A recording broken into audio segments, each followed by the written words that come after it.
If life kept dogpiling you with unpayable bills, eviction notices, loan sharks repoing your pet goldfish, and serial killing snowplow drivers, what would you do? In this How to Beat video, I'm gonna break down the mistakes the UberEats driver made, what you should do, and how to beat the snowplow massacre and delivery run. We start out following an UberEats delivery boy and his hecklefish, behind on basically every bill, 2 hours from losing all utilities, a day away from eviction, and a few seconds away from getting punched in the face from loan sharks whose money he gambled away. He screwed over everyone, himself included, so he could squirrel away enough scratch to purchase a beater of a mobile food truck that he certainly cannot afford the business license, nor the operating costs of, nor the lawsuits for the cheap, rotten, unsanitary ingredients he will almost certainly be selling to drunk people after dark. Oh, and it's gone, because this brainiac stuffed his hundies in an old shoebox on his counter like a child.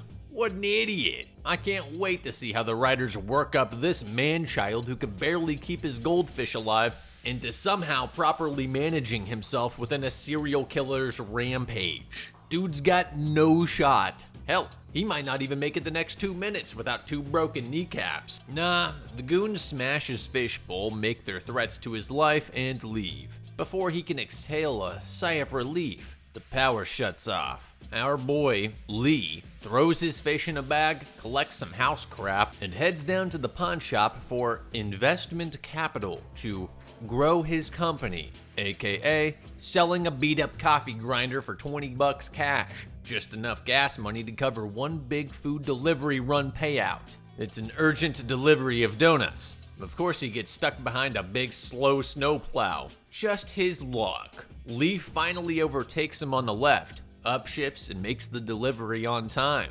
Despite the lack of tips, things are going all right. Ah, god damn it, he's behind the truck again. At least he's nice enough to wave Lee past. Alright, that was good.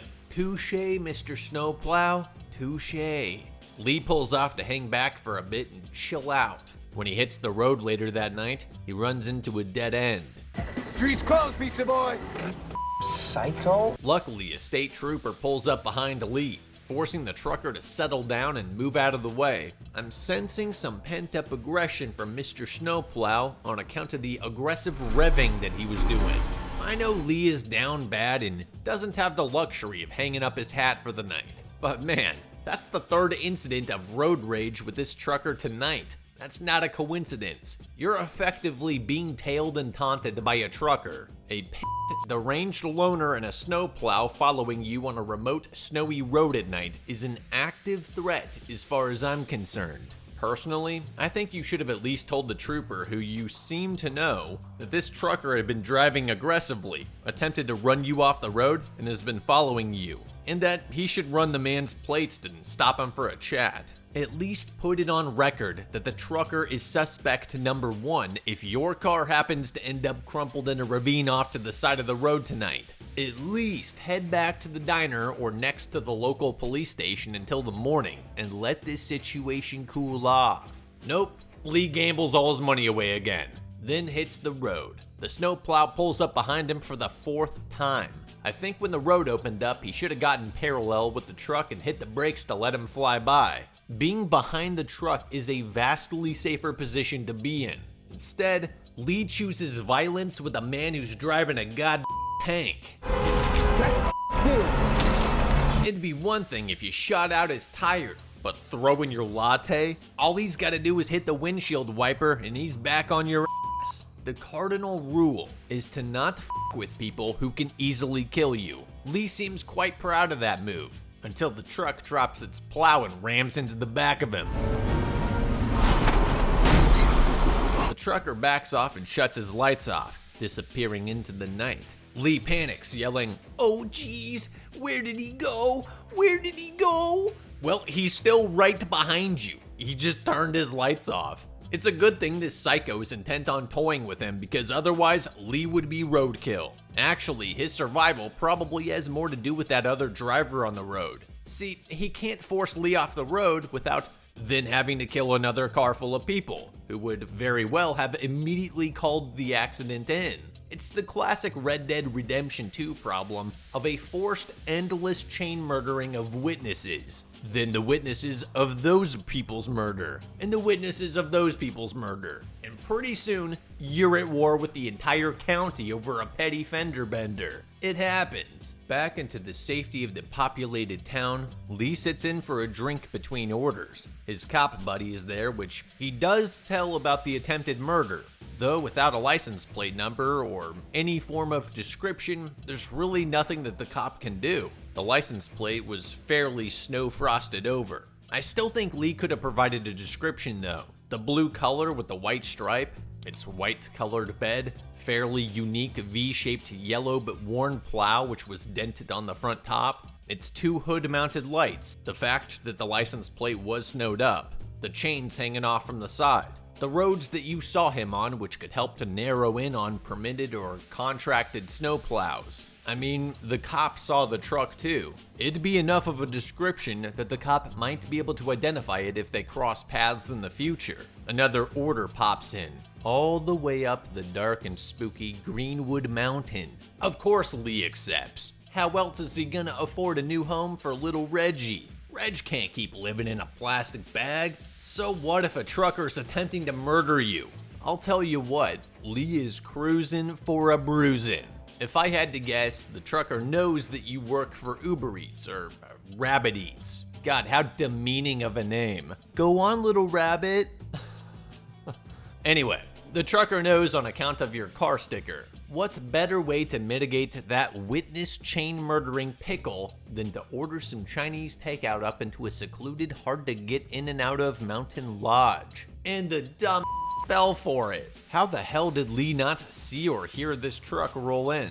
I guess he just missed it, only now realizing this mountain lodge is owned by the trucker. He checks out the truck's cabin, then returns to his car, completely failing to snap pics of the truck, record its license plate, and call it into 911 as his deputy buddy had told him to do not 15 to 20 minutes ago. Unreal. Get this, after seeing the truck, knowing the person who's been road raging against him all day and night lives here, Lee, of all things, gets in tizzy about the $14 tip.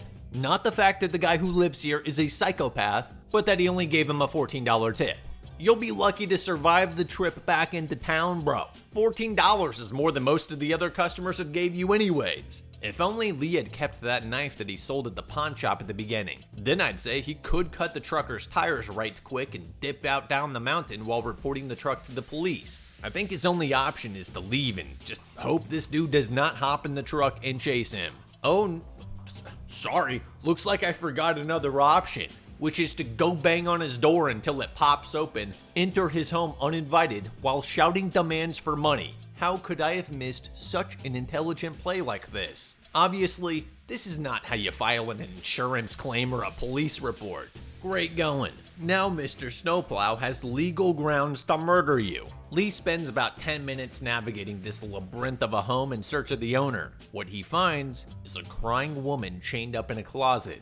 He frees her, and together, they attempt to find and kill the truck driver by loudly scuffling around on the hardwood.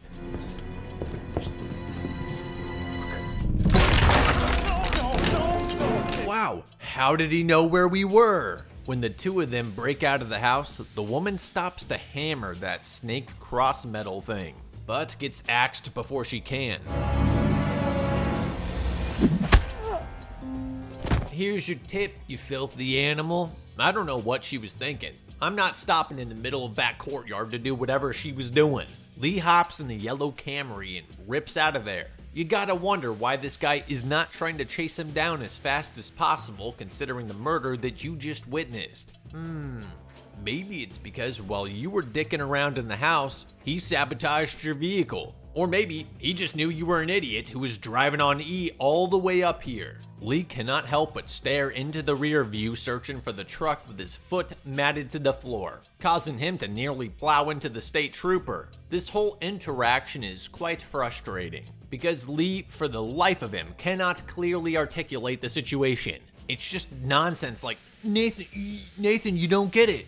This isn't my blood. Mr. Snowplow's after me. Reggie was scared. You need to get us out of here now. Sounds like the pizza boys have been smoking blunts. Into the back of the squad car you go. At least when Mr. Plow turns his lights on behind them, Deputy Nathan brings his shotgun. However, the giant truck is going to win that battle. All the driver has to do is raise his plow, punch it, and duck down to avoid all the buckshot. Even if Nathan dives out of the way, his truck is gonna be turned into scrap. Lee is smart to dip out. It's just a good thing that Nathan hadn't locked him in the back yet. How lucky. Nathan begins firing on the truck to no effect. You should get out of the road, man. You should get off the road now. Dude, get out of the... Man, Nathan sucked. Wouldn't you know it? His phone is past E2. This dude's allergic to being prepared. Lee races to the gas station where he wastes precious seconds futilely asking to use the phone, or the guy's iPhone, or BlackBerry, any type of phone. The grunts and tells him, he doesn't really pay the phone bills. Not that dialing 911's gonna help all too much right now. The trucker can't be more than a few minutes behind you. You need to get gas in your vehicle as fast as possible so that you can get back into town. Having wasted those precious fueling seconds and seeing the trucker barreling down the road towards him, he takes back off without removing the nozzle. Of course, the local inbred hick smoking next to the pump gets frightened and flicks his ciggy into the gas puddle. Further down the road, wait, how did Mr. Plow get in front of him? Whatever, it's a game of chicken. Until Lee pansies out at the last second and whips a Randall down a side road.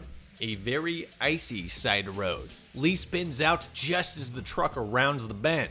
It's another game of chicken. Lee lucks out here because the icy road is literally made of ice, which starts spiderwebbing when Lee laces up his PF flyers for the mother of all chases. The plow simply cannot cross it. Where Lee's luck runs out is that the loan sharks from earlier apparently had a GPS tracker on his car. Honestly, it's not like Lee made much cash tonight, so sure, go ahead and take the $40 in tips. You might as well smoke him or break his leg and call your loan a loss, because this dude is not going to be giving you a return. Maybe instead of wasting all your time following Lee around for the past 2 days and nights, you should reflect on why loaning tens of thousands of dollars to a DoorDash driver for their startup food truck is a bad business model. No you lost your money. This guy's business partner is a goldfish. If Lee is a moron and you lent a moron money, what does that make you? You stupid.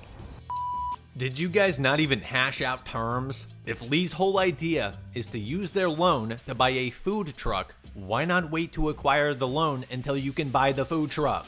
Why would you take the loan out way ahead of time, wait until after the loan's maturity, then attempt to buy the food truck? It's gonna take you time to get it up and running anyways, acquire customers, and turn a profit to pay the loan off. Why did you guys not figure this timing out in the beginning so that the principal would not come due before you even quit your DoorDash job? Makes no sense. Rebecca's too much of a punk to do anything to Lee. I don't know what she sent her muscle off to call backup for when she can't even squeeze trig on a goldfish. Well, it's the perfect segue for Mr. Plow's arrival. Mr. Plow did Jasper dirty with that one. Guess he figured they were in cahoots. Or competing on who got to wring Lee's neck out. Seems there's a line building for that. Rebecca hears a noise in the back kitchen and goes to investigate with her super tactical firing stance. I'm not sure I've ever seen someone one-hand their gun while using their offhand to grab their strong hand's wrist. Interesting. Oh, Mop Man got diced up. Rebecca quickly joins him on the floor. Because she failed to watch her corners and keep her gun close when in a confined space. She also broke the cardinal rule of never investigate a strange sound or murder victim's body if you don't have to. Lee quickly runs into the other back kitchen to hide, grabs a fire extinguisher, and extinguishes the axe-wielding lunatic about to split him like a log.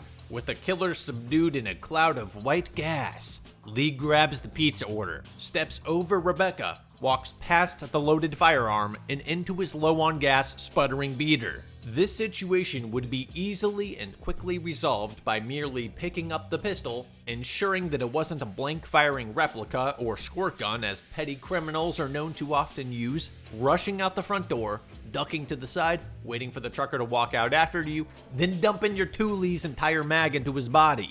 I'm typically in favor of just leaving the scene and avoiding a fight if you can, and in this case, Lee cannot. The trucker will follow him and plow him. It's a real Fast and the Furious chase scene, until Lee sees the dead end coming up, grabs his fishy, pizza, and ditches his dung beetle of a car at the last second. His car flies off the cliff and is utterly destroyed.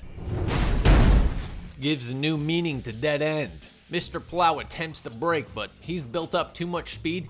Big Bertha's a heavy He too flies off the cliff and explodes.